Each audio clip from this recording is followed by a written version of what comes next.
Welcome back, General. Thank you.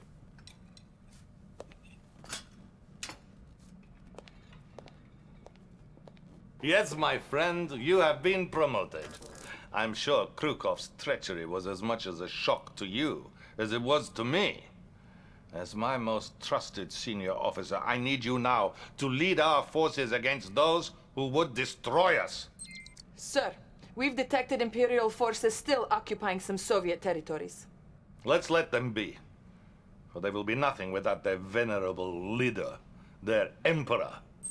Attack Mount Fuji, General. Show the Japanese people he is not a god, but flesh and blood. It is time for the Empire of the Rising Sun to set.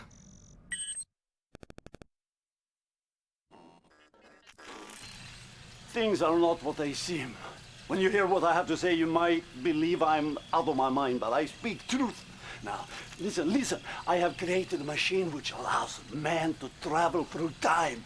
And we have violated the space-time continuum, and the repercussions of this arrogant act have been catastrophic. Sherdenko should not have been premier, and the Empire of the Rising Sun would never have existed. No one knows about this except for you and me, Commander. My life is in great danger. You are a hero to the people. They will follow you if you show them the truth.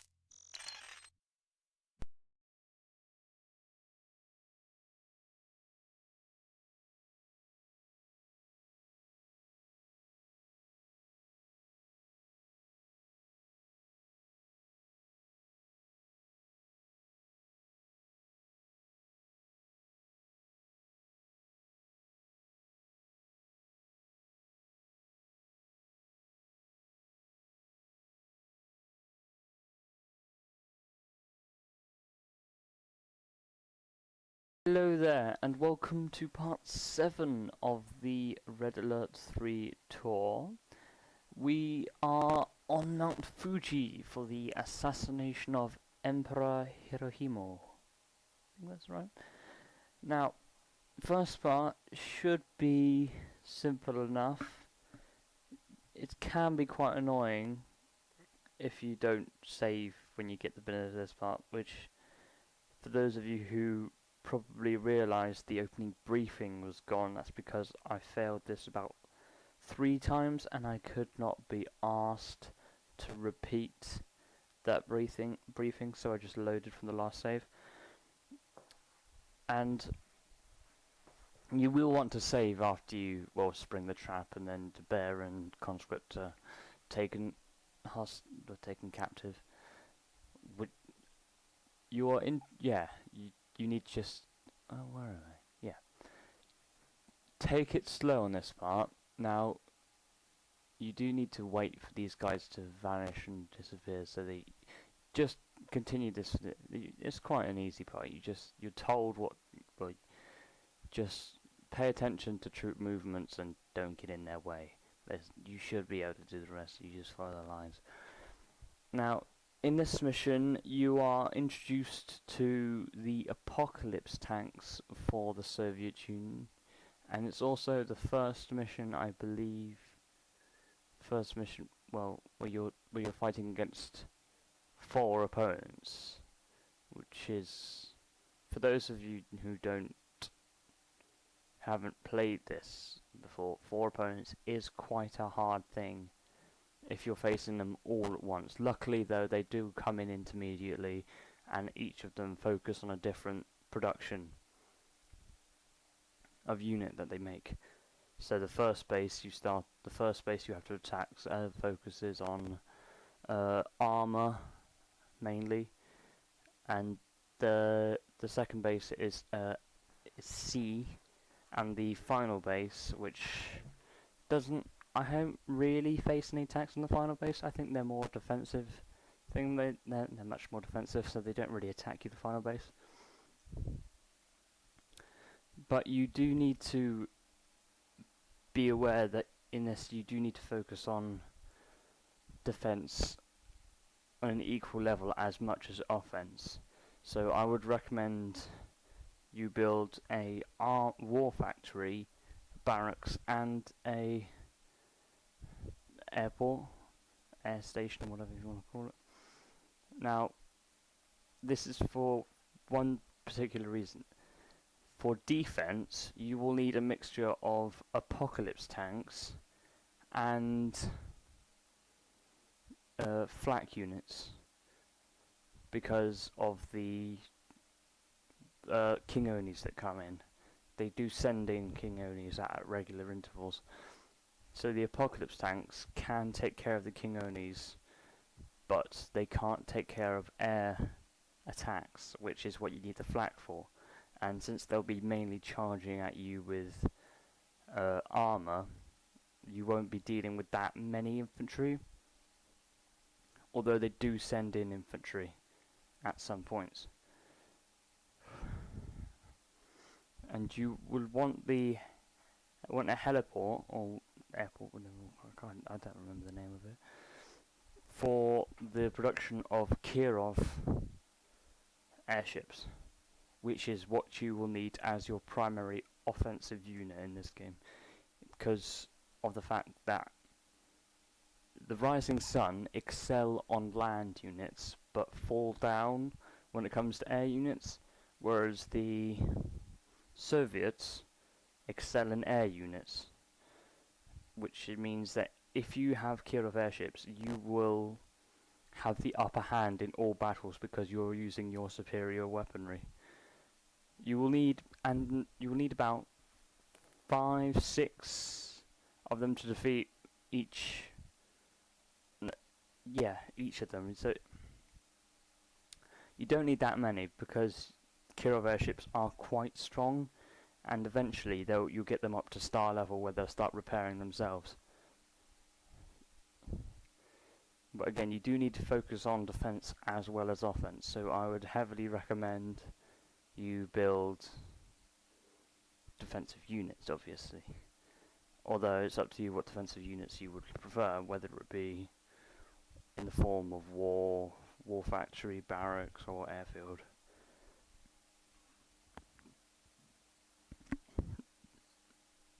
So.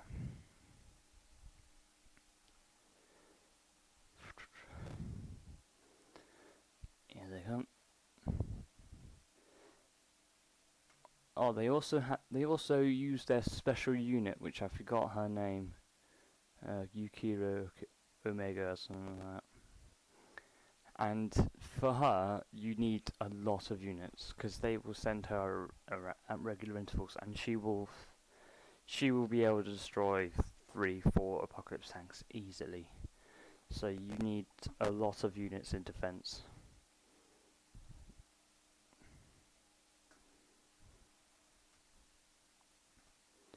And obviously defensive buildings as well.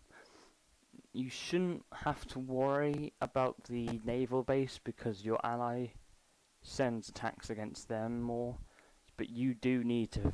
Your main issue in the entire game will be the central base that you have to start off to attack, obviously, because of the fact that they produce infantry, air, and armor. All of which will be a problem to you if you're not extremely careful when facing them. I mean, look there, 2 apocalypse tanks killed, destroyed, simple.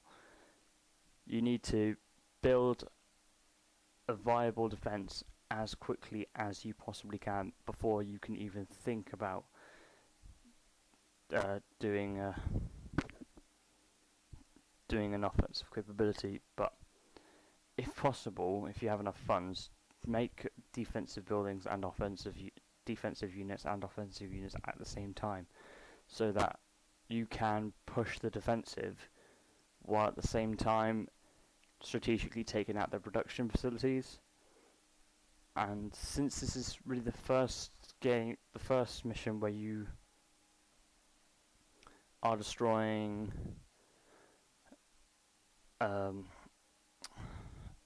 Rising Sun buildings as in actual bases, I think you need to worry. Well, if you haven't really played that much, or if you've been away from it for quite a while, as I have, you may get confused by the look of the buildings and which units produce stuff and which units don't.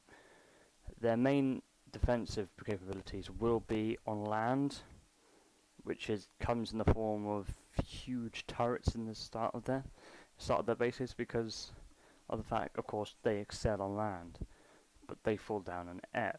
So again, air attacks are the Kirov airships are able to sustain large amounts of damage, while at the same time they actually don't have that many defenses for air.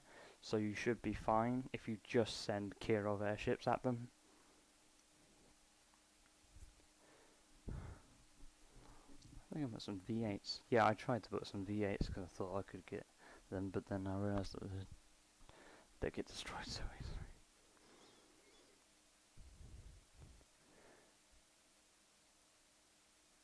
It was quite a long mission, this. I do apologise.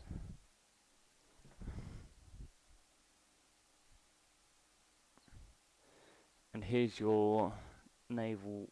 Here's the naval woman. Now, if you are lucky, and if you actually know what you're doing, you may be able to maglift their MCV up. I didn't manage to maglift them up, but if you do, then they obviously can't build anything. I didn't manage to mag them. It was a shame, because it would have made my job a lot easier. But you find your ally pushes the attack quite a lot, so you don't have to worry about this base mainly.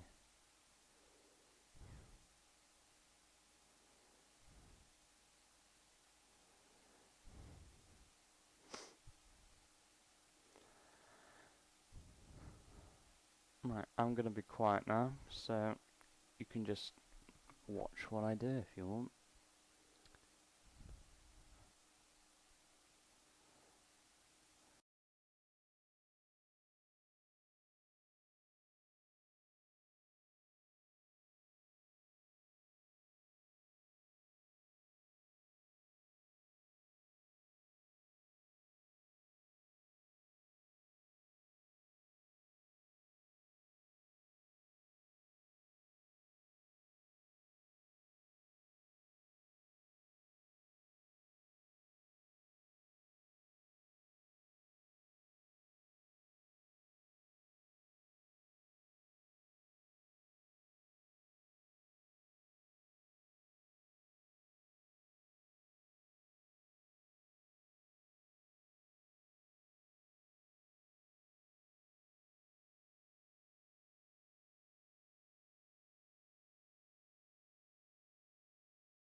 Well, that's about it. Thank you for joining me for part 7, Mount Fuji.